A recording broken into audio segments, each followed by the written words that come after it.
Nous sommes en 1917. L'Amérique se retrouve plongée dans le chaudron de la Première Guerre mondiale. Parmi les nombreux hommes qui répondent à l'appel de leur nation, figurent les hommes du 369e régiment d'infanterie, bientôt connus sous le nom de Harlem Hellfighters. Ces soldats, principalement afro-américains, se sont portés volontaires pour combattre pour un pays qui les traitait encore comme des citoyens de seconde zone. L'armée américaine restait profondément ségrégée à l'époque. De nombreux Américains blancs nourrissèrent de profonds préjugés à l'égard des Afro-Américains. Ils doutèrent de leur capacité en tant que soldats. Ils remettaient en question leur courage et leur patriotisme. Pourtant, les hommes du 369e sont restés déterminés. Ils étaient déterminés à prouver leur valeur sur le champ de bataille et à gagner le respect qu'ils méritaient. Malgré leur volonté de servir, les Hellfighters ont été confrontés à la discrimination avant même de poser le pied en Europe. Relégués à des tâches subalternes et privés d'équipements adéquats, ils ont subi les affres des préjugés de leurs propres compatriotes. Ils étaient souvent affectés à des bataillons de travail plutôt qu'à des rôles de combat, leurs compétences et leur potentiel étant ignorés en raison de leur couleur de peau. Mais les Hellfighters ne se laisseraient pas définir par le sectarisme qu'ils rencontraient. Ils portaient en eux l'espoir que leur sacrifice ouvrirait la voie à un avenir meilleur. À leur arrivée en Europe, le 369e régiment d'infanterie a été affecté à l'armée française. Les Français, contrairement à leurs homologues américains, n'avaient pas de tels préjugés contre les soldats noirs.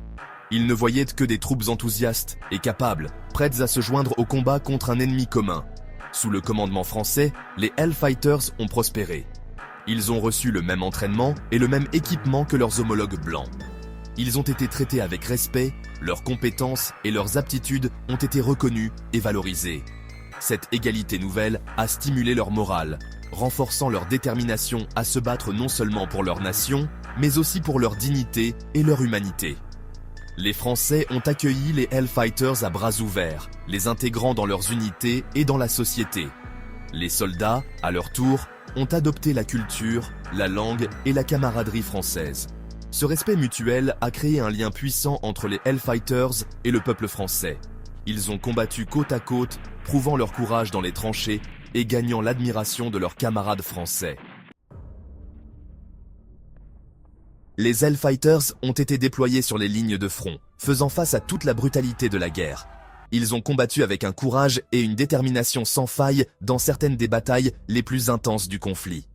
Ils ont enduré des bombardements d'artillerie incessants, navigué dans des réseaux de tranchées périlleux et affronté des vagues successives d'attaques ennemies. Le 369e a rapidement acquis une réputation de ténacité et de bravoure. Ils ont combattu plus longtemps et plus durement que la plupart des unités, gagnant le surnom de Hellfighters de la part de leurs adversaires allemands. Leur courage sous le feu était indéniable. Ils ont refusé de céder, leur résilience servant d'inspiration à leurs alliés français et témoignant de leur esprit inébranlable. Les Hellfighters ont combattu dans des batailles clés, notamment l'offensive Meuse-Argonne, l'une des campagnes les plus vastes et les plus sanglantes de la guerre. Ils ont été confrontés aux tirs de mitrailleuses, aux attaques au gaz toxique et aux barrages d'artillerie constants. Malgré tout, ils ont tenu bon, faisant preuve d'une bravoure extraordinaire et d'un engagement indéfectible envers leur mission. Leurs sacrifices et leurs victoires sur le champ de bataille ont contribué à réduire les préjugés auxquels ils étaient confrontés chez eux. Section 4. Une nuit de bravoure. Henry Johnson face à des obstacles insurmontables. Parmi les nombreux actes d'héroïsme des Hellfighters, l'histoire du soldat Henry Johnson témoigne de leur courage extraordinaire. En mai 1918, Johnson et un autre soldat, Needham Roberts, effectuaient une patrouille de nuit lorsqu'ils ont été pris en embuscade par un groupe de raiders allemands. Bien que largement en infériorité numérique, Johnson a riposté avec férocité. Il a vidé son fusil sur l'ennemi qui avançait.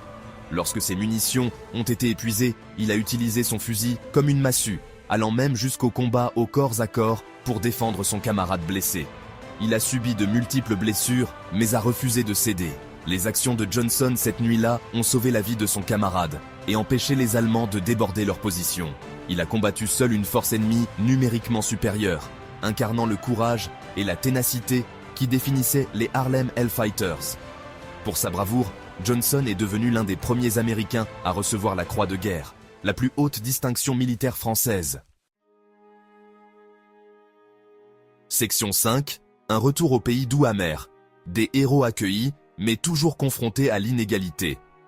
Après l'armistice, les Harlem Hellfighters sont rentrés en Amérique, leurs uniformes ornés de médailles durement gagnées. Ils ont défilé dans les rues de New York lors d'un défilé de la victoire, accueillis par des foules en liesse. Enfin, ils ont été reconnus pour leur service et leur sacrifice. Cependant, leur retour au pays a été doux amer. Alors qu'ils s'étaient débattus pour la liberté à l'étranger, ils sont retournés dans une nation toujours aux prises avec les inégalités raciales. Les lois Jim Crow étaient toujours en vigueur dans le Sud, et la discrimination était une réalité pour les Afro-Américains à travers le pays. Malgré leur héroïsme, les Hellfighters se sont vus refuser nombre des droits et des chances offerts à leurs homologues blancs. Ils ont été victimes de discrimination en matière de logement, d'emploi et d'éducation. Leurs sacrifices, bien que célébrés, n'ont pas effacé le racisme profondément enraciné qui imprégnait la société américaine. Section 6. L'héritage du courage. Musique, art et lutte pour la reconnaissance. L'héritage des Harlem Hellfighters s'étend bien au-delà des champs de bataille de la Première Guerre mondiale. Leur histoire est devenue un symbole de la résilience des Afro-Américains et un témoignage de leur lutte pour l'égalité. Leurs services et leurs sacrifices ont remis en question les stéréotypes raciaux et ont ouvert la voie aux générations futures pour lutter pour les droits civiques. L'histoire des Hellfighters a trouvé sa place dans la musique, la littérature et l'art. Des musiciens de jazz, inspirés par leur bravoure, ont composé des hommages à leur service.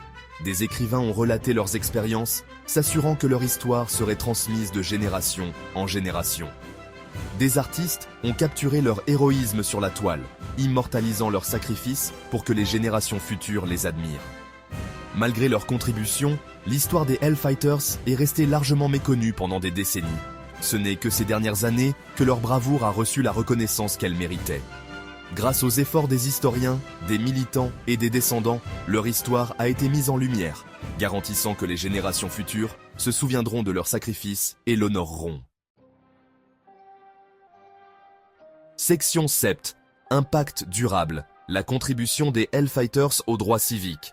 L'héritage des Harlem Hellfighters s'étend bien au-delà des champs de bataille de la Première Guerre mondiale. Leur bravoure et leurs sacrifices ont eu un impact profond sur le mouvement naissant des droits civiques. Leur histoire a servi de puissant rappel que les Afro-Américains étaient prêts à se battre et à mourir pour leur pays, même lorsque ce pays leur refusait les droits fondamentaux. L'expérience des Hellfighters a mis en évidence l'hypocrisie de se battre pour la liberté à l'étranger tout en la refusant chez soi. Leurs services et leurs sacrifices ont contribué à faire tomber les murs de la ségrégation et de la discrimination, inspirant les générations futures à exiger l'égalité. Le courage et la détermination des Harlem Hellfighters ont servi de symbole d'espoir pour les Afro-Américains luttant pour l'égalité.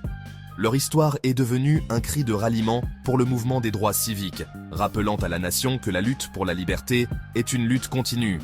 Leur héritage continue d'inspirer, nous rappelant que la quête de la justice exige un courage indéfectible, une résilience indéfectible et un engagement indéfectible envers l'égalité pour tous.